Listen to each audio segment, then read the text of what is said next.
Assalamualaikum warahmatullahi wabarakatuh.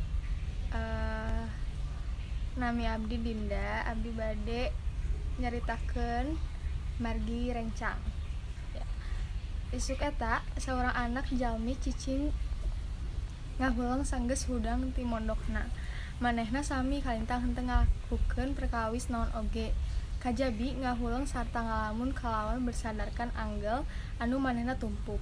Dugi akhirna manehna kaluron sanggem-sanggem ti anu terlontar ti sungutna tentempoana angger teu aya.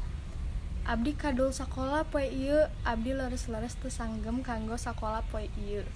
Sakedap eureun. Abdi isin sambil rerencangan sadaya, abdi benten ti maranehnana.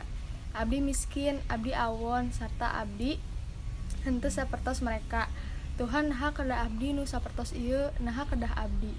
Pangeran, abdi hoyong ceceub kahirup nanging abdi teu tiasa aya keneh jalmi anu mitresna kuring kalawan cios.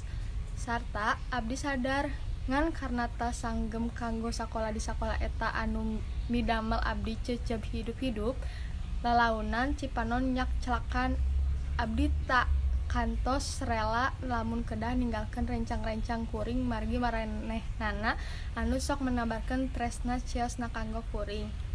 Mengusap cipanonna.